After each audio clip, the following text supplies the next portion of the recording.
বিসমিল্লাহির রহমানির রহিম। আসসালামু আলাইকুম ওয়া রাহমাতুল্লাহ। সুপ্রিয় ষষ্ঠ শ্রেণীর শিক্ষার্থীরা, আজকে আমরা আলোচনা করব তোমাদের গণিত বইয়ের প্রথম অধ্যায় স্বাভাবিক সংখ্যা ও ভগ্নাংশ অধ্যায়ের অনুশীলনী 1.5-এর 6 থেকে 9 পর্যন্ত যে প্রশ্নগুলো আছে আমরা সেগুলো সমাধান করব। তো 6 নম্বর প্রশ্নে এখানে কি বলা হচ্ছে যে জামাল সাহেব তার বাবার সম্পত্তির 18 ভাগের 7 অংশের মালিক। তিনি তার সম্পত্তির 6 ভাগের 5 অংশ 3 সন্তানকে সমানভাবে ভাগ করে দিলেন। প্রত্যেক সন্তানের সম্পত্তির অংশ বের করো। তো দেখেন, প্রথমে আমাদের দেখতে হবে জামাল সাহেব মোট সম্পত্তির কতটুকু অংশ সন্তানদের দেওয়ার জন্য ঠিক করেছেন। তারপর সেই অংশকে 3 দিয়ে ভাগ করলেই প্রত্যেক সন্তানের ভাগ পাওয়া যাবে। তাহলে দেখেন, জামাল সাহেব মোট কতটুকু সম্পত্তি দান করলেন। জামাল সাহেবের সম্পত্তি হচ্ছে 18 ভাগের 7 অংশ, ঠিক আছে। তো তিনি তার দান করলেন সম্পত্তির 6 ভাগের 5 অংশ।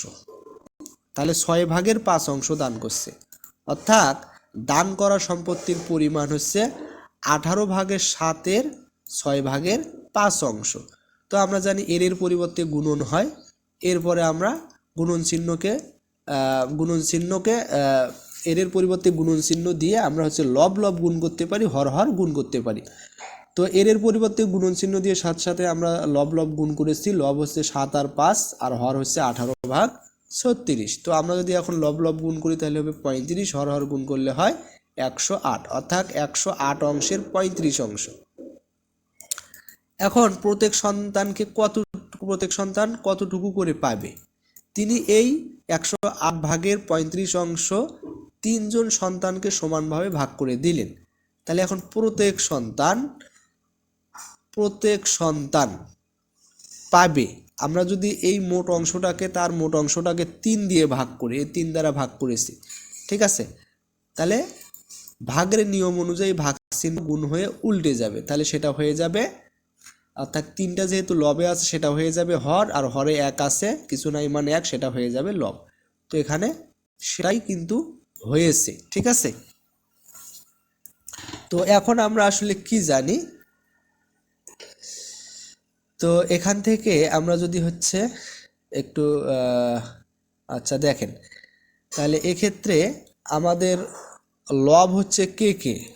এই প্রথম ভগ্নাংশটা লব হচ্ছে 35, তৃতীয় ভগ্নাংশটা লব হচ্ছে 1। 35 আর 1 গুণ করলে কিন্তু আসলে 35-এ হবে। আর প্রথম ভগ্নাংশটার হর হচ্ছে 1, দ্বিতীয় ভগ্নাংশের হর হচ্ছে 3, তো গুণ করলে কিন্তু 108 গুণন 3 হবে। তো এখানে সেভাবেই লেখা হয়েছে। তো গুণ করলে হবে, লব হবে 35, হর হবে 324। তাহলে আমরা বলতে পারি যে প্রত্যেক সন্তান সম্পত্তির 324 ভাগের 35 অংশ পাবে, ঠিক আছে। তো 7 নম্বর প্রশ্ন হচ্ছে, দুইটি ভগ্নাংশের গুণফল 48 সমস্ত 1 ভাগ 8, একটি ভগ্নাংশ 1 সমস্ত 13 ভাগ 32 হলে অপর ভগ্নাংশটি নির্ণয় করো। তো আমরা কি জানি যে দুটি সংখ্যার গুণফল আর একটি সংখ্যা দেওয়া থাকলে গুণফলকে ওই সংখ্যাটি দিয়ে ভাগ করলেই অন্য সংখ্যাটি পাওয়া যাবে, অর্থাৎ অপর সংখ্যা সমান গুণফল ভাগ একটি সংখ্যা।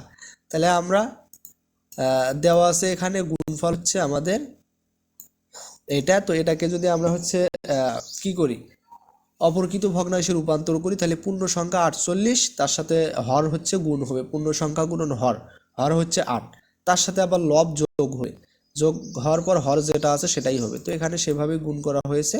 তো গুণ করার পর পাওয়া হয়েছে লব হলো 385, হর হচ্ছে 8। আর একটি ভগ্নাংশ আমাদেরকে দেওয়া আছে, এটাও মিশ্র ভগ্নাংশে। তো অপরকৃত ভগ্নাংশে রূপান্তর করলে আমরা পাই সেম নিয়মে 45 ভাগ 32। তাহলে অপর ভগ্নাংশটি সমান কত হবে, দুইটি ভগ্নাংশের যে গুণফল, সেই গুণফলকে ভাগ অপর যে সংখ্যা একটি ভগ্নাংশ যেটা দেওয়া আছে সেটা দিয়ে ভাগ করলাম। তো আমরা জানি ভাগ চিহ্নকে যখন আমরা গুণন চিহ্নে রূপান্তর করব তখন তার ডান পাশে যে ভগ্নাংশটা আছে সেটা উল্টে যাবে। তো এখানে গুণন চিহ্নে রূপান্তর করে তারপরে যে ভগ্নাংশটি ছিল সেটা উল্টে গেল, অর্থাৎ লবটা হর হয়ে গেল, হরটা লব হয়ে গেল, ঠিক আছে। তো এখন আমরা হচ্ছে এখানে যদি একটু কাটাকাটি করি, ঠিক আছে। তো দেখেন এখানে 8 দিয়ে 32-কে কাটলে তাহলে কত হয়, আচ্ছা 4 8 32, ঠিক আছে। তো 385 এবং 35 উভয়কে 5 দিয়ে ভাগ করা যায়। তো 45-কে 5 দিয়ে ভাগ করলে 9, তো এখন আমাদের কাছে থাকে হচ্ছে এই ভগ্নাংশটা, অর্থাৎ 77 গুণন 4 ডিভাইডেড বাই 9। তোমরা কাটাকাটি করলে অবশ্যই দেখতে পারবা। তো এখান থেকে আমরা পাই হচ্ছে 308 ভাগ 9। তো এবার একে যদি আমরা মিশ্র ভগ্নাংশে রূপান্তর করি, তাহলে মিশ্র ভগ্নাংশে রূপান্তর করলে হবে 24 সমস্ত 2 ভাগ 9। তো এটাই হবে আসলে অপর যে ভগ্নাংশ সেটা। এখন 8 নম্বরে বলা হচ্ছে যে একটি পানি ভর্তি বালতির ওজন 16 সমস্ত 1 ভাগ 2 কেজি। বালতির 4 ভাগের 1 অংশ পানি ভর্তি থাকলে তার ওজন 5 সমস্ত 1 ভাগ 4 কেজি হয়। খালি বালতির ওজন নির্ণয় করো। তো দেখেন, তাহলে এখানে বালতি ও পানির ওজনকে আলাদা করে চিন্তা করতে হবে, খেয়াল করো। তাহলে বালতি প্লাস সম্পূর্ণ পানির ওজন হচ্ছে 16 সমস্ত 1 ভাগ 2 কেজি, আর বালতি প্লাস 4 ভাগের 1 অংশ পানির যার ওজন হচ্ছে 5 সমস্ত 1 ভাগ 4 কেজি। তো এখন যদি আমরা প্রথমটি থেকে দ্বিতীয়টি বিয়োগ করি, তাহলে বালতির ওজন কেটে যাবে এবং শুধু পানির ওজনের পার্থক্য থাকবে, তাই কি না? তো পানির ওজনের অংশ আমরা যদি বের করি, তাহলে সম্পূর্ণ পানি মানে হচ্ছে আমরা 1 অংশ চিন্তা করতে পারি, আর পানির অংশের পার্থক্য, ঠিক আছে। তো 1 থেকে আমরা যদি 4 ভাগের 1 অংশ যদি বাদ দেই, তাহলে এখান থেকে আমরা পাই হচ্ছে 4 ভাগের 3 অংশ। 4 ভাগের 1 থেকে 4 ভাগের 1 অংশ বাদ দিলে আরও 4 ভাগের 3 অংশ পাওয়া যায়, তাই কি না? তাহলে ওজনের পার্থক্য, তাহলে একটা হলো 16 সমস্ত 1 ভাগ 2 কেজি, আর একটা হচ্ছে 5 সমস্ত 4 ভাগের 1 কেজি। তো এটাকে আমরা প্রথমত কি করতে পারি, অপরকৃত ভগ্নাংশে রূপান্তর করতে পারি। এক্ষেত্রে পূর্ণ সংখ্যা আর হচ্ছে হর গুণ হয়ে তার সাথে লব যোগ হবে। প্রথমটার ক্ষেত্রে যদি আমরা একটু লক্ষ্য করি, তাহলে আমরা পাবো হচ্ছে 33 ভাগ 2, আর দ্বিতীয়টার ক্ষেত্রে আমরা যদি লক্ষ্য করি, তাহলে 4 পাশে 20 আর 1 21, তাহলে 21 ভাগ 4 এত কেজি, ঠিক আছে। তো এখন এখান থেকে আমরা আসলে পাবো কত, এখান থেকে আপনারা একটু লক্ষ্য করেন। আচ্ছা, আমরা যদি হচ্ছে এই যে প্রথম যে ভগ্নাংশ 33 ভাগ 2, দ্বিতীয় যে ভগ্নাংশ 21 ভাগ 4, প্রথমটার হর হচ্ছে 2, দ্বিতীয়টার হর হচ্ছে 4। তো 2 আর 4 আমরা যদি লসাগু নির্ণয় করি, তাহলে কত হবে? 2 আর 4 এর লসাগু হবে হচ্ছে 4, এই যে লসাগু হচ্ছে 4। এরপরে নিয়ম অনুযায়ী প্রথমটার যে হর 2, 2 দ্বারা লসাগু 4কে ভাগ করলে হবে 2, সেই 2 দ্বারা লব 33কে গুণ করলে হবে 33 দুগুণ 66, ঠিক আছে। দ্বিতীয়টার হর 4, 4 দ্বারা লসাগু 4কে ভাগ করলে হবে কত? 1, 1 দ্বারা লব 21কে গুণ করলে হবে 21। তো এখানে সেই নিয়ম অনুযায়ী কিন্তু লেখা হয়েছে। আশা করি তোমরা অবশ্যই এগুলো জানো। এখন 66 থেকে যদি আমরা 21 বাদ দিই, তাহলে হয় 45, আর নিচে হচ্ছে 4, তাহলে 45 ভাগ 4 কেজি।